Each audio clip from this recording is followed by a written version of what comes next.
ঘুমন্ত মানুষকে জাগানো যায়, কিন্তু যে জেগে থেকে ঘুমের ভান ধরে থাকে তাকে জাগানোর কিছুই নেই।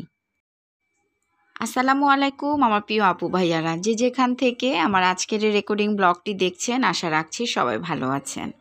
সকাল থেকে বৃষ্টি, গতকাল রাতেও অনেক বৃষ্টি ছিল। তো সকালবেলা বৃষ্টির মুহূর্তটা আমি আর আপনাদের সাথে ক্যামেরা বন্দি করে শেয়ার করলাম না।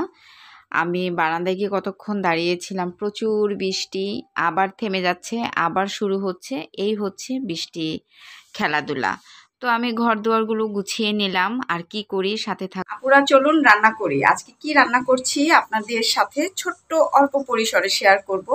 আজ একেবারে লাইট এবং সিম্পল রান্না বান্না। আমার বড় মেয়েটা কোচিংয়ে গিয়েছে, ওকে কোচিং থেকে নিয়ে এসে আমি আসলে ঝটপট করে রান্নাগুলো কমপ্লিট করে নিয়েছি।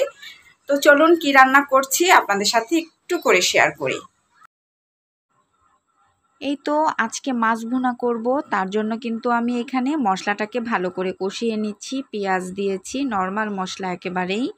আমরা হলুদ গুঁড়া, মরিচ গুঁড়া, লবণ, তারপর কাঁচামরিচ, পেঁয়াজ দিয়ে ভালো করে মশলাটা কষাচ্ছি। সাথে একটু আদা রসুনের পেস্ট দিয়েছিলাম। আর এখানে দেখতে পেলেন মাছগুলোকে আমি ভেজে উঠিয়ে রেখেছি। আর এরই আগে আমি চাল কুমড়াটা ভাজি করে নিয়েছি।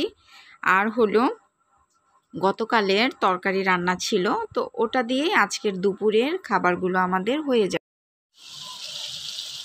মশলাটাকে ভালো করে কষিয়ে এখন আমি এই যে মাছগুলো একে একে দিয়ে দিচ্ছি। আর এভাবে আপনারা মাছ দো পেঁয়াজি করে খেতে পারেন, খুবই টেস্টি, খুবই মজাদার। যে কোনো মাছই যদি এইভাবে একটু মজা করে রান্না করা যায়, অনেক বেশি স্বাদ হয়। আমি এখানে আর কোনো ঝোল অ্যাপ্লাই করব না, যেহেতু আমি মশলাটাকে ভালো করে কষিয়ে, পানি দিয়ে কষিয়ে পেঁয়াজটা সেদ্ধ করে ফেলেছি। এখন শুধু মাছগুলো দিয়ে এই যে দেখতে পাচ্ছেন উল্টিয়ে নিচ্ছি। এই এক উল্টানোর মাঝেই আমার রান্নাটাকে আমি কমপ্লিট করে ফেলব।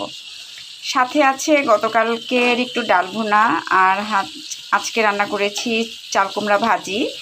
আর এখানে যে একটা তেলাপিয়া মাছ, সেটাকে আমি পিস পিস করে, লেজটা একটু ছোট হয়ে গিয়েছে, ব্যাপার না, নিজেরাই তো খাবো, সমস্যা নেই।